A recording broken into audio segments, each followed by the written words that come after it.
ASEAN Dailies. First and the foremost news from Southeast Asia. Hey, this is Arlene. Hi, this is Gowri. You're back with us on our ASEAN Daily.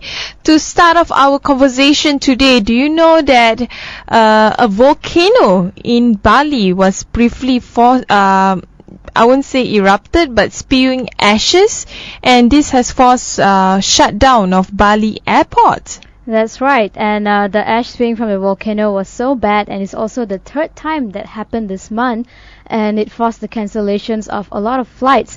And it's bad because this is actually the peak holiday season for Indonesia, and there are a lot of stranded tourists in the airport who I'm sure are not happy with the situation at the moment. The mountain that we were mentioning, the volcanic mountain, is Mount Raung in Indonesia's mainland of Java. Has been rumbling for weeks, in fact, send ash clouds floating over Bali that has closed the Ngurah Rai International Airport.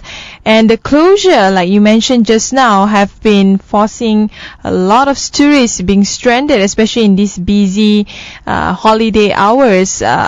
And especially during the month of the Muslim holiday of Eid, a lot of people want to enjoy their time by the beach, having some good local food, and now they have to be stranded. That's right, and this will definitely have a negative impact on their tourism industry, as it's already causing disruption for their domestic tourists, especially with millions of people trying to go back home because of the Eid holidays, like you just mentioned. Mm-hmm. And it's a bit of a massive setback, I think, just imagine the condition of the airport right now with just thousands or millions of tourists. You know what I will tell them? What? Come to Malaysia. Yeah, you can come to Malaysia and try your luck here. We do have some beautiful islands as well. And we are not sitting on the volcanic ring of fire, they call it. Yeah. So it's an ideal spot for tourism. But it's not an ideal spot when it comes to our political situation. Mm-hmm. So the 1MDB scandal has in fact affected our neighboring country as well. 2 Singaporean bank accounts linked to 1MDB is under investigation and is being freezed. That's right, and according to a Business Times report, the Singapore Police Force, also known as SPF, issued these orders to freeze both accounts on July 15, and the investigations for the alleged money laundering are still ongoing. They are carrying out the investigation under the Section 47 of corruption, drug corruption, trafficking, and other serious crimes in their Chapter 65A. Sorry, I can't help when you say SPF, I straight away think about sunscreen. Oh, I actually didn't see that coming. Sorry about Singaporean police. They're doing a great job trying to make sure that the law is being upheld, especially when it comes to money laundering. Of course, so far there's no statement made by the police forces either in Malaysia or in Singapore, but definitely the case is under heavily scrutiny by the authorities from both countries. In fact, the Money Authority of Singapore in contact is also reported in contact with the relevant financial institution on the latest development, where we see recently the Special Task Force in Malaysia has whole directors in 1MDB for questioning regarding on the scandal itself. And although Asia Newsnet only mentioned it as arresting a man, of course, like you mentioned, the man is actually a key figure in 1MDB, and arresting him was quite of a highlight when it comes to 1MDB, because I think the people have been waiting for so long to see what's the recent update. Are we arresting anybody? Are we holding anyone accountable for this? So that was the first arrest that was made the day before yesterday, and that's definitely one of the development into this scandal, but there's still a lot more to be done, a lot more people waiting maybe for their impending arrest, impending questioning. I would say kudos to the Malaysian authority, especially the Special Task Force has been under everyone's watchful eyes, trying to see whether they will they be doing a good job in terms of trying to I say highlight whether the case of 1MDB is truly a money laundering case or not. Of course, in terms of the media, it has been such a fiasco. You see newspaper ranging from Wall Street Journal, and then the Age Financial Daily, and then recently you have a slew of business opinion writers in the newspapers all over the world writing about this. So it is such a huge case that will definitely impact Malaysia. And what is interesting is, maybe because the investigation is still going on, a few people are being barred from getting out of the country. And one of them is, of course, our MP Tony Pua, who was the first to be barred from leaving Malaysia. And followed that is actually opposition leader Rafizi Ramli, who was subsequently banned from leaving the country. And they came up with a few other names as well. Also, media tycoon Tong Ui Kong, who owns Financial Daily The Edge. And it seems Mr. Pua and Mr. Rafizi both have been on the forefront campaign. We all know that Tony Pua was one of the first expose, who actually shed light on the whole 1MDB scandal way back, probably even a couple of years back, when he started on Twitter trying to bring up this issue, but it wasn't really getting much attention back then. So I think it's pretty understandable why he was barred. But the funny thing is, only these people who are actually shed light or investigating this that got barred from leaving the country. We don't see anyone else actually being barred, especially when we talk about Tun M, who also spoke very vocally against 1MDB, and a few other people as well. And this has definitely drawn a lot of outcry from people on Twitter. Well, I think different people might take it differently, but I think for them being barred might not be such a personal case. Although I do agree, especially with opposition leaders, that the fear is there, especially it could be a crackdown to silent critic. But on the other hand, it could be a measure for investigation, when you want to investigate a matter, especially Tony Pua was heavily involved in exposing the issue, even in the beginning of the expose of 1MDB. I think it's quite relevant for the authority to bar him and a few other members. For Tun M, he came in quite late, and he was more of an accuser of Najib for personal reasons, rather than exposing the issue as what the earlier opposition leader have done. And a lot of human rights lawyers as well have spoken out on Twitter, saying that this actually violates their rights when it comes to leaving the country. Like you said, yes, it's probably for investigation reasons, but then again, for them to bar these people from leaving the country because of an investigation that's ongoing, although they are probably one of the key suspects, or what you call it, for investigation. But even then, they're not the one who were directly involved in actually this money laundering. They were just part of the investigation team, or trying to uncover the matter. That's true. I think they have done quite a great work in terms of journalism, in terms of exposing. And the thing is, they have received, they claim that they have received a lot of documents from, of course, an unknown, but they say it is legitimate sources. And because of that, I think they are definitely one of the key components for investigators to make sure that the 1MDB case is being properly investigated. I won't blame the authority for barring them, or whoever it is that is heavily involved in this case. I think they should assist the investigation as much as possible. That would be probably the best way forward.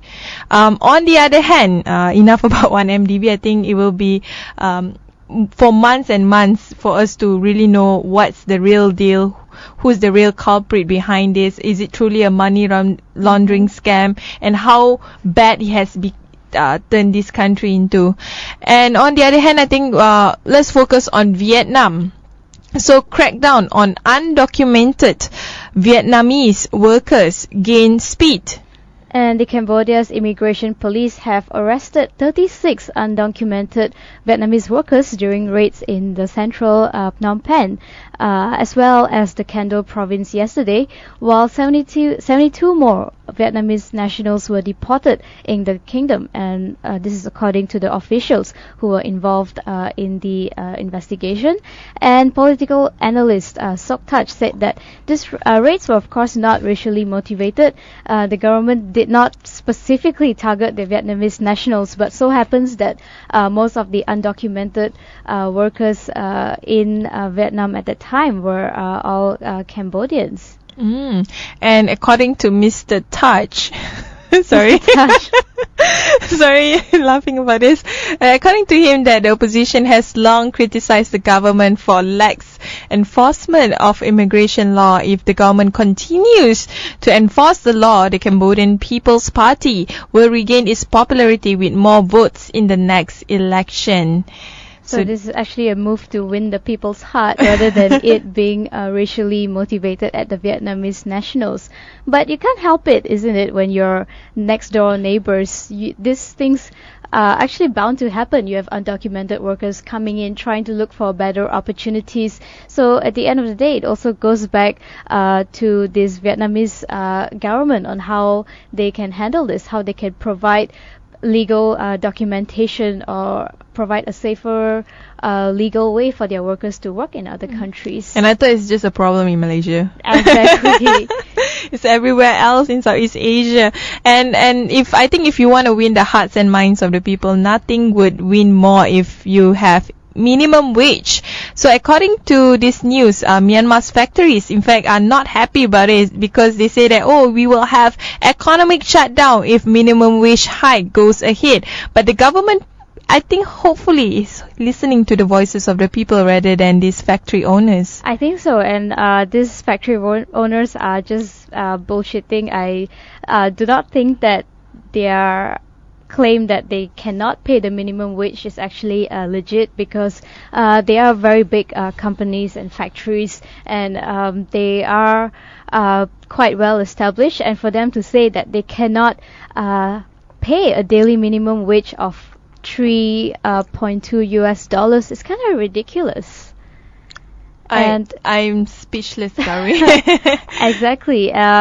We do know that the condition of these workers who are at these factories have not been good. Some of them are even child labor who are supposed to be in school getting education. They have pregnant women who are being forced to work extra hours, and the government has actually done quite a positive job here, trying to go for the proposed wage hike because of the poor conditions. And this time the backlash is actually from the factories themselves, that's saying, we're just going to shut down, we're not going to pay them this amount of money. But the global garment industry is questionable in terms of the way they function. And I watch a lot of documentaries about the garment industry. The supply chain is filled with a lot of human rights violation, especially when it comes to workers' wages. They are not being properly paid.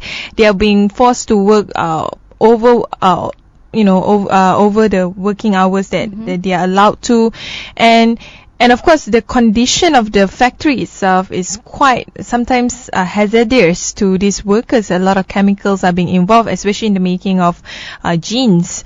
I totally agree with you. I think the government in Myanmar are doing the best thing ever that could have been done, and I think they should push forward not just for the minimum wage, but to ensure that garment workers are being well protected in an environment that is safe. For the long term, definitely the whole industry and the whole supply chain itself have to be overhauled, have to be discussed in a more, I would say, big picture manner, because whatever we buy as consumer, we are the one being accountable to the lives of these garment workers. In a way, yeah. And also, if this wage increase is actually implemented, Myanmar workers will earn a bit more, but still only slightly more than what their counterparts are getting in Bangladesh, but still less than workers in Cambodia and Vietnam. So I really think that it's not much of a major hike, and there is no reason for these garment manufacturers to have an outcry over this matter. And if they do close down, this could affect the jobs of at least 200,000 factory workers in Myanmar, and that's quite a huge number. Quite a huge number, but I think it's not worth it. If Myanmar governments want to increase the wages and jobs for these people, maybe you should focus on other manufacturing industries, which is not as abusive as the garment industry. On the other hand, also in Myanmar, the journalists fined for defaming President Thein Sein. And a Myanmar court has fined 2 journalists 1 million kyat, and that is about $800. Chat. Yeah. Thank you. Chat. After finding them guilty of defaming the president. And this is another case of freedom of speech in the country. And 9 other staff from Myanmar Herald were actually acquitted Tuesday in the case, which was filed by the Information Ministry last November. You see, I'm so disappointed because I thought after Myanmar achieved democracy, newspaper can openly write stuff that not necessarily criticize the government, but they have the freedom to say whatever that they think that is relevant to the political situation of the country, and the fact that the newspaper publish an interview critical of President Thein Sein is being seen as is being seen as against the law. I think it's really sad.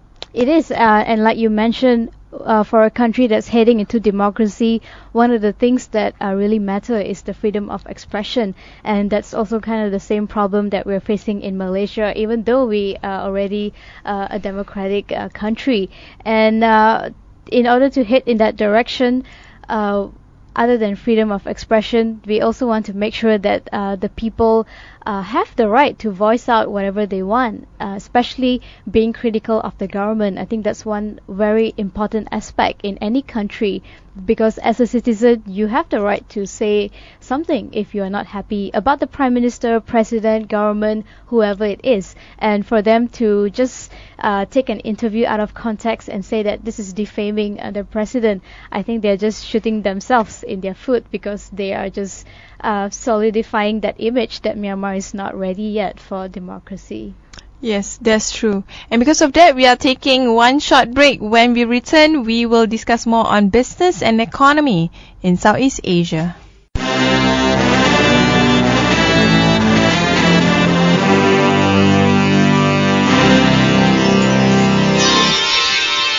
ASEAN Dailies.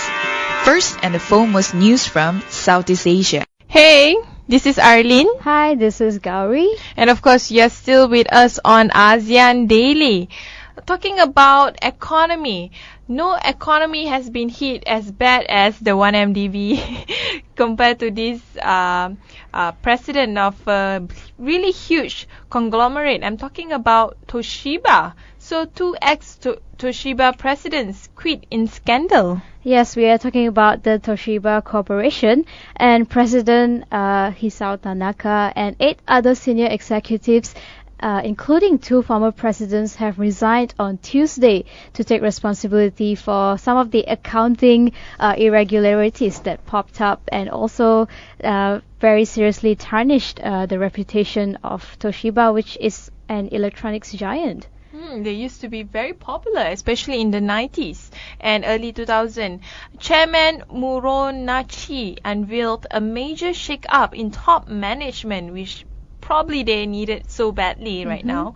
He announced that resignation of Vice Chairman and former President Norio Sasaki and advisor Atsutoshi Nishida, who was Sasaki's predecessor, and 6 other executives, like you mentioned, including Audit Committee Chairman Makoto Kubo, and Kubo was a financial executive in charge of company's account settlement, while Sasaki was the president. And on Monday night, Toshiba actually released a summary of an investigative report, which was done by an independent investigation committee, who is also a third-party panel looking into the company's improper accounting practices. And this summary apparently unveiled a window dressing that was conducted intentionally and systematically to pad profits with the involvement of top management. So they actually kind of overstated their operating profits as opposed to what the actual figure was. And in light of all the scandal, I think it's great that the presidents actually took accountability and they resigned right away because they didn't want to further tarnish the reputation of Toshiba. I think Malaysian government can learn a thing or two on how Toshiba handles its top management. On the other hand, same issue regarding on Toshiba, it's selling Kone stake to bolster books amid scandal.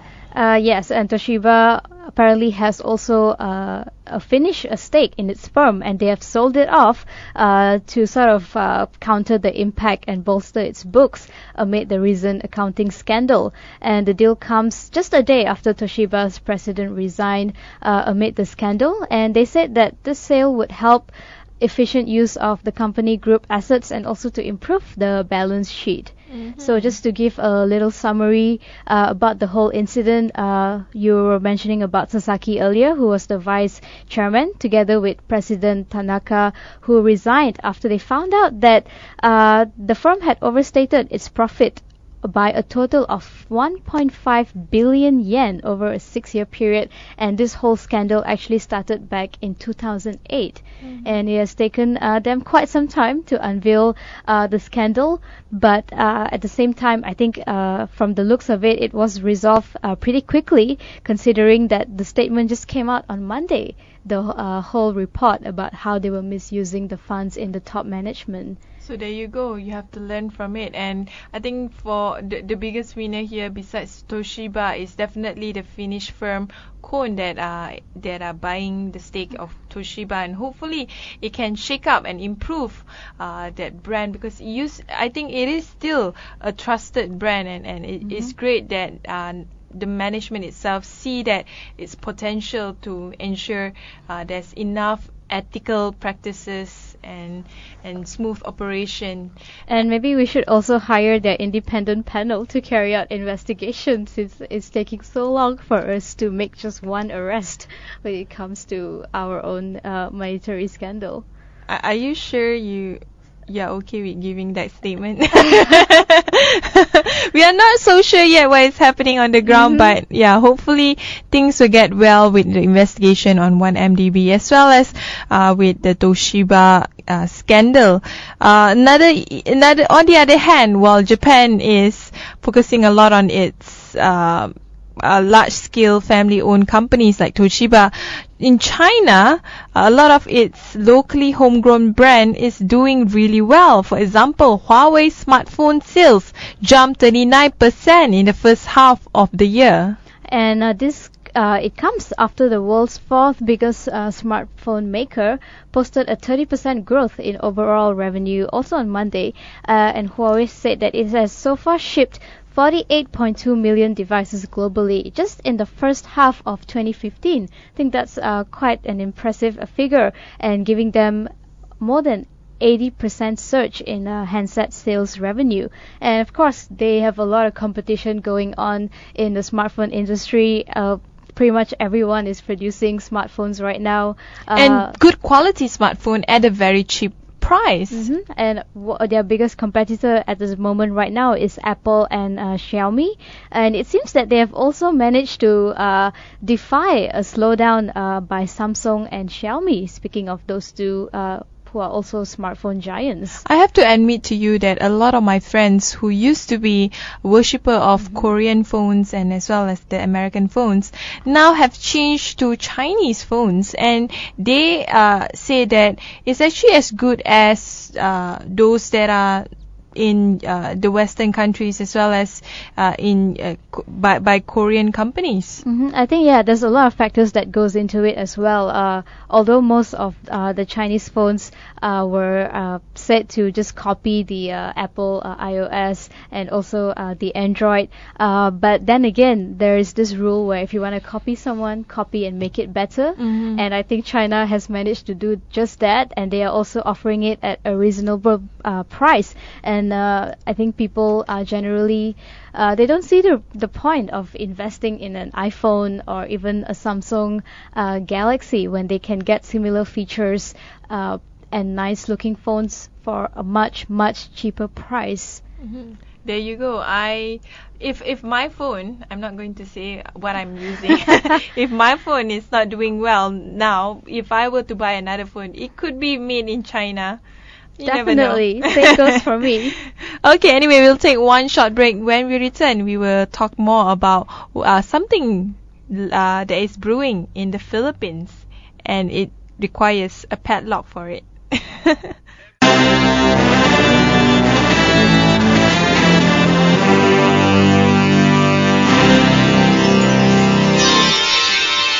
ASEAN Dailies. First and the foremost news from Southeast Asia. Hey, this is Arlene. Hi, you're back with Gowri. And of course, on our socio-cultural news, do you know that when it comes to love, Philippines is doing it better? Then who? Than Paris, maybe, I don't know. But Love Locks Fed has just reached Philippines, and the locals there are really enjoying it. That's right. All the couples there have found a corner where they can actually seal their affection with these locks, and God will be their witness. So no one really knows who started it or when it started, but thousands of people are actually placing these padlocks around a grotto inside a Catholic church in the Baclaran district, just south of the capital, Manila. And it seems the church officials don't really mind what they're doing. And apparently, according to Father Quito, the church rector, that they are there for a reason. Maybe there's a renewed faith in love with God as the witness. I hope so.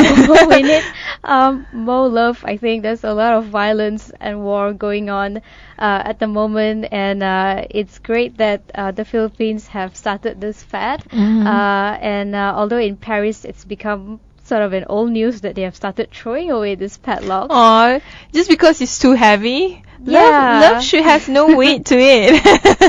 And the tourists have been doing that in Paris since 2008, and the fad has just reached Philippines. I think everyone's in a lovey-dovey mode right now. So if you want to seal your love, you know where to go. We have padlock. With your padlock. Exactly. And something is happening in Malaysia right now in the sports world. That's right. Liverpool FC are here. I think a lot of people must be aware of it, and they will be having quite a bit of activities today. If anyone is a major Liverpool fan, they will be at Paradigm Mall at 3 o'clock and also have an open training session that is open to public. You can go watch it at the Bukit Jalil Stadium as well. And of course, tomorrow is the day that Liverpool is going to trash us. Just kidding.